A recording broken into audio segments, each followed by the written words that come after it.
Welcome to WP-Tonic, episode 67, Learning Management Systems with WordPress, part 3.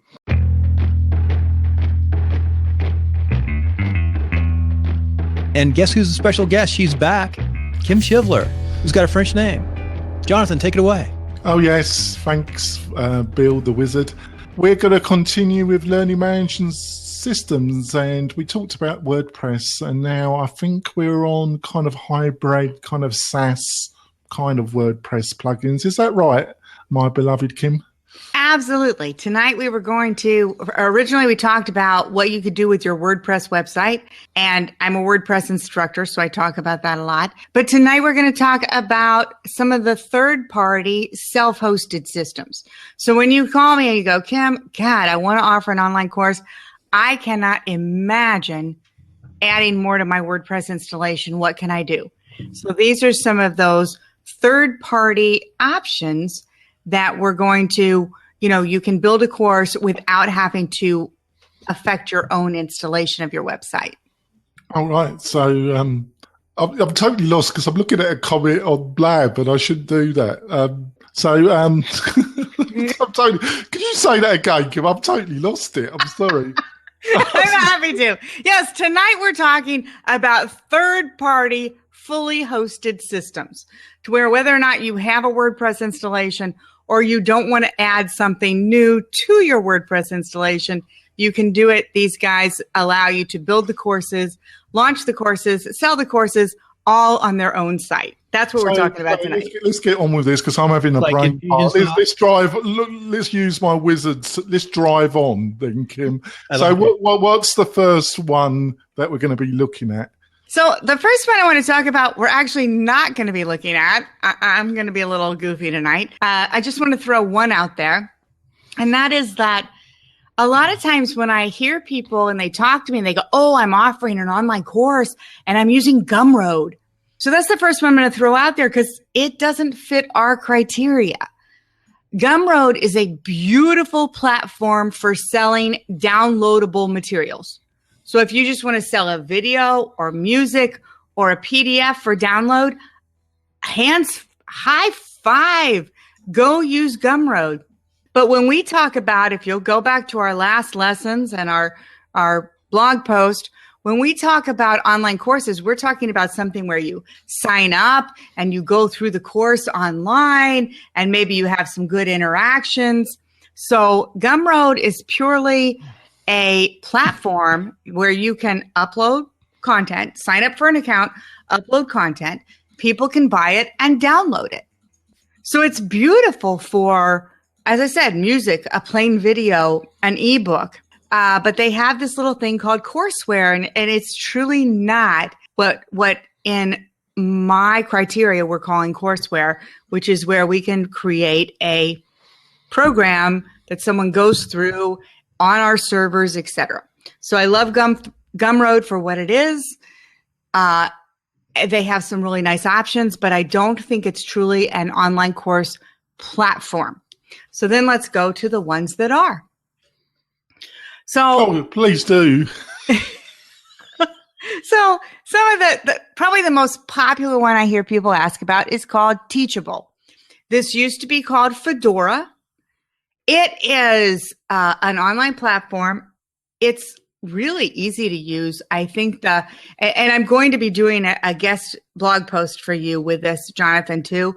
And that you had asked me for that. And that will have more of the true numbers, because it's hard when I'm going through just numbers. It's 5%, it's 4%, it's 3% plus 2, because all of their plans are different. So, for example, with Teachable, which used to be Fedora, you have a free plan, and of course that's going to have a higher level of transaction fees, etc., for startup versus I can pay for it, and they all change. I think their one is like $200 a month, and there's no transaction fees up to $15,000 or something like that. And I don't have all the details. Again, that's better to lay out in a blog post. What I can say. So can I ask a quick question? Sure. So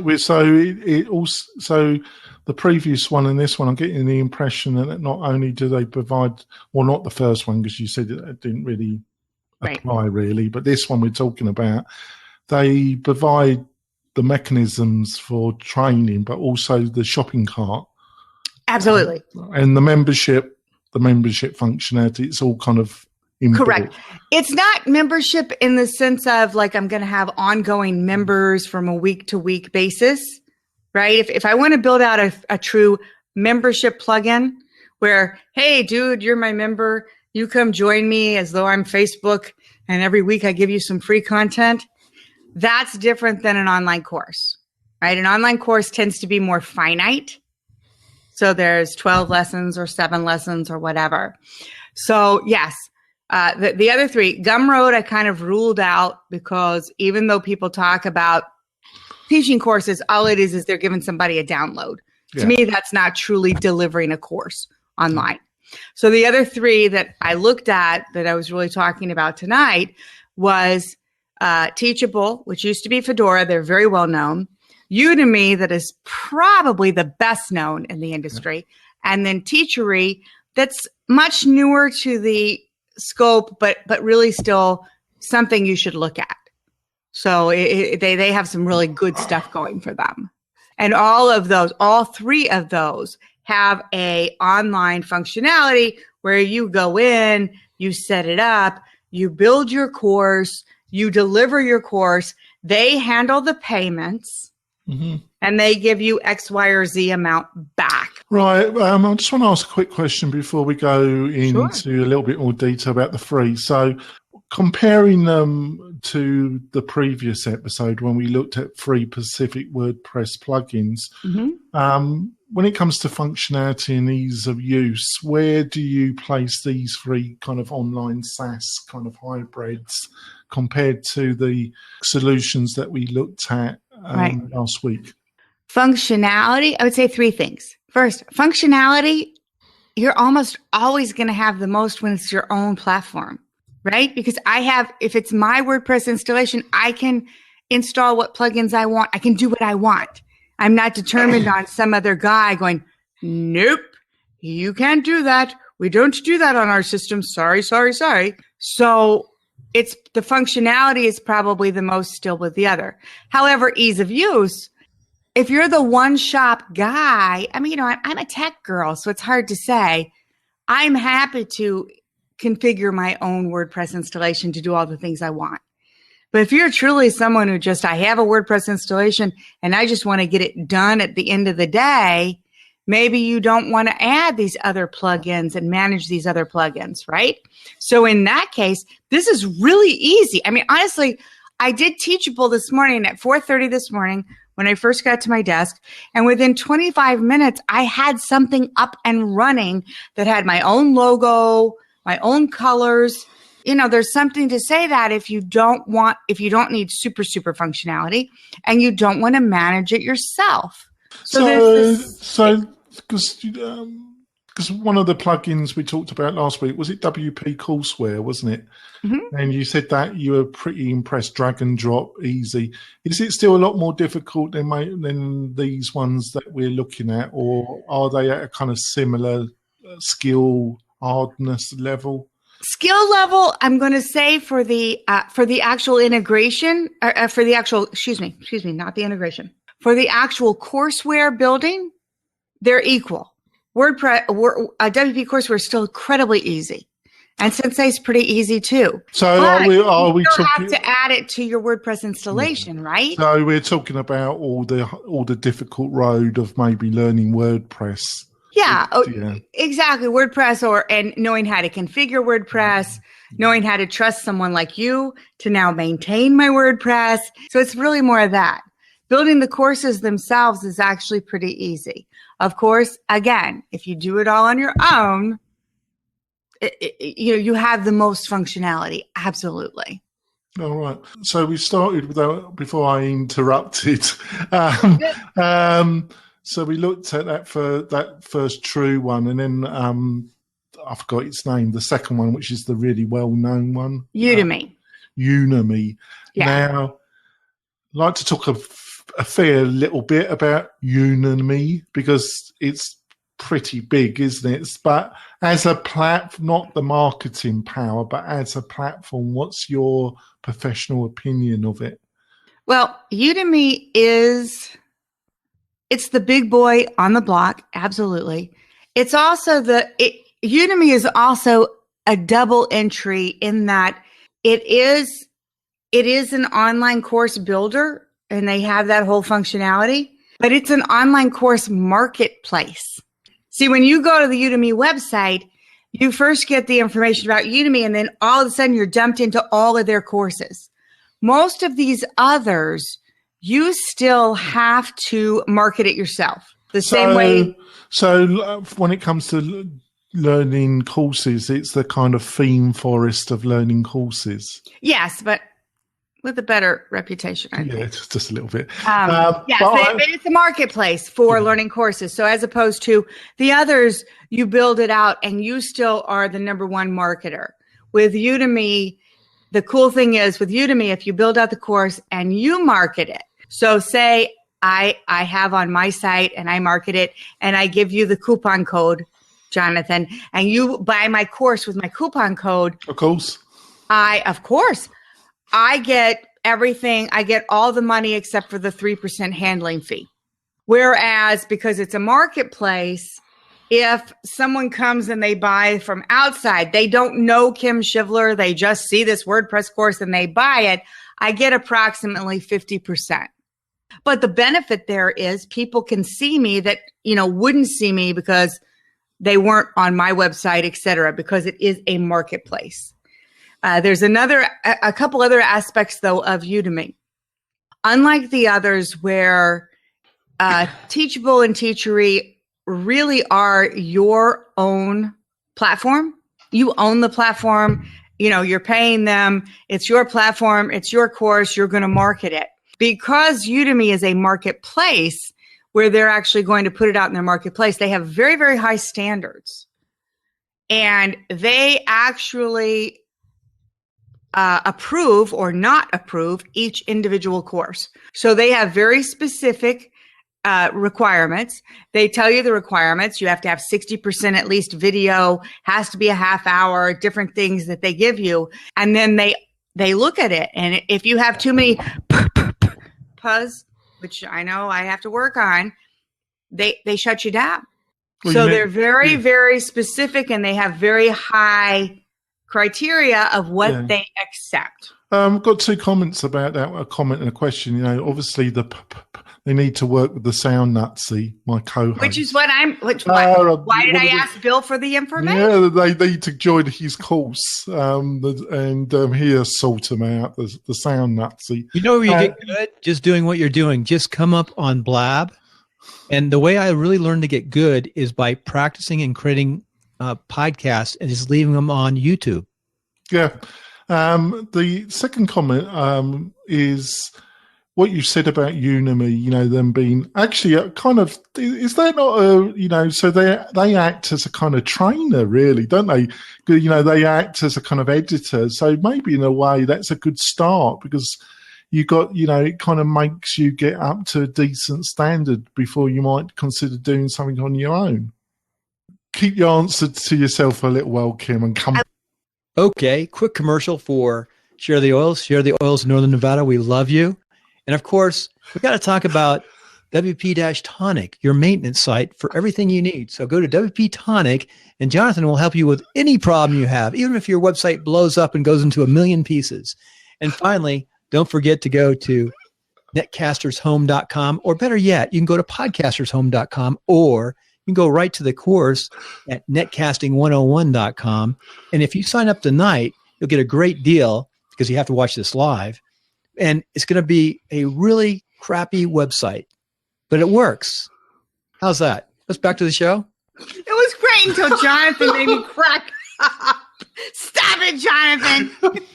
No, Bill, your commercial was great. Jonathan was making me laugh. It was. I wasn't looking at Jonathan. I was looking at myself. So yeah, I was looking at Jonathan. I was like stop, because I'm about to start crying. You guys don't know this. You haven't done it to me yet, okay? But When I get what my mother calls my giggle box turned over, where I start laughing and I can't stop, like tears run down my face, I lose all control. Sorry. And I am trying so hard not to If do you're it with ready, you guys. It's been a long year and a half, but we are rated 7 now on the YouTube. Yeah. Well, I am not ready to break down in iTunes. front of you guys. So let's WordPress. get on with it. So get back to the serious side of this conversation. Let's hope so. So I made a statement about the Unimi, whatever it's called, and you know about it being an editor, and you weren't too sure about that. So what's your little concerns about that statement? Well, no, actually, my thing with Udemy is, I mean, Udemy is kind of the big boy on the block. It is a marketplace. So it's not just, if you want to just teach your own courses and manage your own courses, Udemy is not your big boy. Teachable or Teachery are, because that's where you can create whatever course you want. You launch it off your site. You are in charge for marketing it. You know, you don't have an option to market through their marketplace. Udemy is not just the marketing, you know, the way you deliver it, but they are a marketplace and they have their own rules. You know, think of it like Creative Live, right? If you go to create. Sorry to interrupt, Kim, but I want to drive forward on this. So, Jonathan's sounding like me now. I'm taking the Mickey bit. I've rubbed off. I just want to put this to you, 2 quick questions, Kim, about it. So it cut-wise, they provide the audience, so you don't maybe have to do so much marketing because they've got audience already there. They probably they're helping you with the editor, and they're fussy, but they also probably want a bigger cut, I'd imagine. Much bigger. But so it sounds, in some ways, it sounds a bit like Theme Forest. That's the kind of setup you get there. But let's go on to the actual, the mechanics of the system that they provide to make one of these courses. Is it a bit ropey or is it reasonably good? I would say I want to answer 2 things, and I want to get back to the question from the sidebar. Don't look at that sidebar. Look at me, Kim. I always look at you, Jonathan. Oh, thank you, Kim. They are always, actually, all of them are very user-friendly. I have to say that. From just testing all of them, they're very user-friendly in what you do. That they very, it's kind of, if you can create a WordPress blog post, you can create one of their courses. It's very much plug and play in that way. Like, for example, on Teachable, which used to be Fedora, you go in and it says, do you want your own logo? Click and add your logo. Do you want your own background color? Click and add your background color. Do you want, it's just very click, click, click. And then it's very much like the theme customizer in WordPress. If you have a theme that allows for the customizer, you know, these colors, and then boom, now add, here's a course unit, here's your course unit, here's your course unit. And if you can add basic posts and pages in WordPress and do a basic customizer, this is really, really easy for you. Someone did ask, though, I just want to say on the sidebar about the pricing. So I do want to address that because the way the pricing works depends on the company. So, for example, for Udemy, you don't pay to post the content at all. Now, as I said, they have some high standards, so you have to get approved, but you don't pay to post it. At the point that you post it, though, if you, with the coupon code I mentioned earlier, send them the link and send them the sale, you get all the money except for the 3% handling fee. If it comes out of their marketplace, again, like you mentioned, similar to a theme forest, you get about 50%. But still, you're getting access to a customer you weren't getting before, right? The others are similar. Teachable depends on which level you're in, whether or not it's 5% and a transaction fee or 5% and 25 cents, etc. But it's when you post it, whenever you sell it, you don't pay anything on that one until you sell it, and then you pay a transaction fee. Unless you want to go to one of their higher, they have big fancy things that are great. Teachery, they don't have transaction fees other than the credit card transaction fees, which are not theirs. But if you use credit cards, a la Stripe, then there's a fee for that. Other than that, they are a monthly fee. So they're like $49 a month, or I think $400 for the year, or $900 for forever access. They've got some kind of crazy thing like that. So the pricing, it's not by course. All of them, you can have multiple courses. It just depends on how they break it down. I'm very happy that you understand this, because you lost me a while ago. I'm sorry. John, I've been tracking these because I've been looking at them for about 3 or 4 months. Yes. Mm-hmm. I totally understand where Kim is coming from. And it's confusing. I can say it is confusing. It's a little confusing. And that's why I said, I am doing the guest blog post for you. And I think in the table, it maybe fleshes out better. This asks the expert then, which one? We'll come back for my answer. It's time for a break. Okay. Hi, everybody. I'm Kim Shivler. Thank you for joining me. I am the woman who teaches you how to build online courses, from content creation through how to deliver it. I'm your girl. Join me at whiteglovewebtraining.com and howtobuildanonlinecourse.com. Thank you. Nice. You can do voiceovers now. Thank you. Jonathan, take it. Oh, you want to come back? I just want to say one thing. I've been studying for 4 or 5 months. And I'm going to send you a link to something similar to that. Getting your first course up is tough. Now, I was going to do Udemy, but another friend of mine, before I met Kim, said, don't go to Udemy. He just wanted me to set up a simple little course, boom, boom, boom, get it up there. And I understand that. But now Kim is mentoring me in a different direction. And I'll let her explain her mentoring and her mindset behind me. I still want you to get a little simple course up and running. I want to teach you a way to do it fast and easy, to where you have the control. The challenge with some of these others is you don't have the control. You don't have the access. They're not your audience.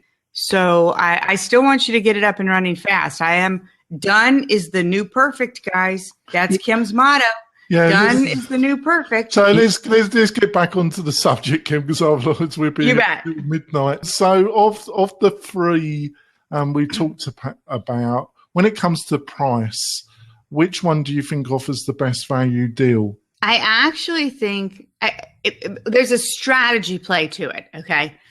So if your strategy play is I really want to do the Udemy play because I want to have that marketplace, then they're the only ones that give you that option. Yeah. All right? If it comes between Teachable and Teachery, honestly, because those are the 2 that it's really on you to market, I honestly think they're both beautiful. They're both well done. They're both simple. And I don't, to me, it's 6 of one and half a dozen of the other. One of them has some transaction fees, but it doesn't have a base pricing, right? The other one, $49 a month, up to $1,000 forever, but no transaction fees. Where that comes in is how much volume do you have, right? Yeah. If you have a lot of volume, that $1,000 might look good. Yeah. If you have really crappy volume, that $49 might look good. So but they're both really well done platforms. I'll say that. So we're getting the impression it's a bit like the membership plugin scene. You got a lot of variables, and you got to really think about it, study it, and get advice from Kim. That's what. Yes. Yeah, of course. Exactly. Comparing the 3 that we've talked about compared to the 3 that plugins, the pure higher road of WordPress plugins, what do you see? Just give a couple of things that you see as the real strengths of last week compared to what we're talking about. Their strengths and weaknesses, but just a couple. Sure. So the big strengths from last week, when we talked about 3 great WordPress courseware plugins that you could put into your own WordPress course installation. The big power with that is it's yours. You own it. They're on your site. You can add whatever plugins you want. You can do whatever you want. It's yours, and that's always going to be the big power when it's your site. I'm not sending you to a Facebook group or a Teachery account or something else. I'm keeping you on my site, and I can do whatever I want with that site. The benefit of the others is I don't have to install a plugin. I don't have to manage a plugin. I don't have to back up another plugin. I don't have to pay Jonathan to manage my plugins, right? But not everyone's like you. That's what people should be doing anyway. They shouldn't be managing their own stuff. They should be hiring Jonathan to do it. And I tell everybody that, Yes. But that's the big difference, right? Do I do it myself? Do I not? Other than that, they're both very beautiful they're very beautiful solutions. I like the one on my own because I can always add more, right? I see a new plugin. If I want it, I can add it. If I'm at somebody else's service, I'm at their beck and call. I can't do what I wanted. Right. So I really get the impression it's very similar to the membership where you're talking about plugins and SaaS systems. 100%. We are going to invite some people in and have a discussion after this, but I think we're going to wrap up. But before we do, Kim, is there any news? I know you're going to, which is really exciting. You're being one of the presenters at WordCamp US. Maybe you want to quickly talk about that and anything else that you're doing in the near future, and also how people should best contact you, Kim.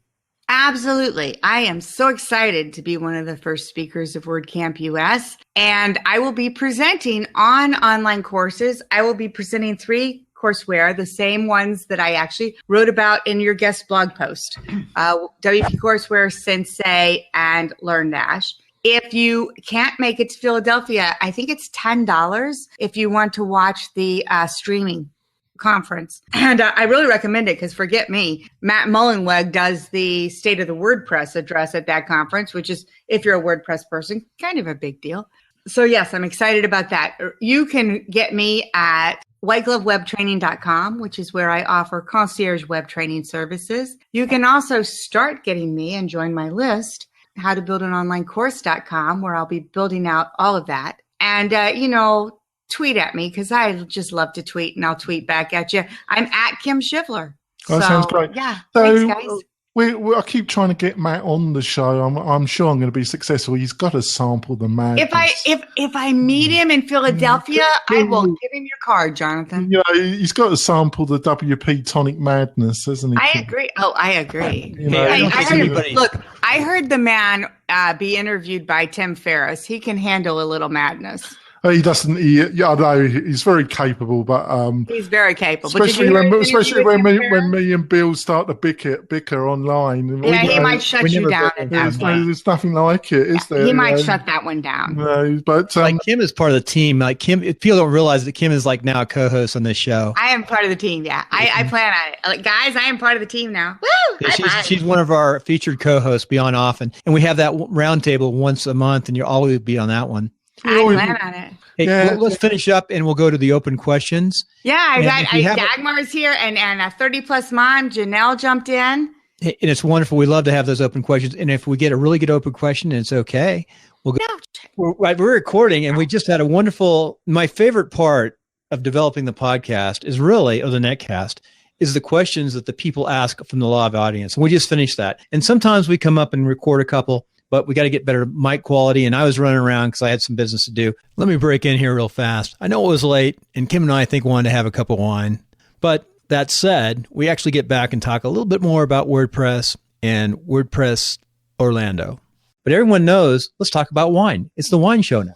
Let's talk about wine. We got Layer Cake, which is Savonnet, very nice. Estancia, one of my old favorites for inexpensive wine. Yeah, really I like good. Estancia, one of my favorites. Cheers to Estancia. Southern Hills. It all sounds good to me. I don't know that one. Neither do I. I try all sorts of different ones. And William Hills. These are most of these are California wines, of course. So very good. What do you have?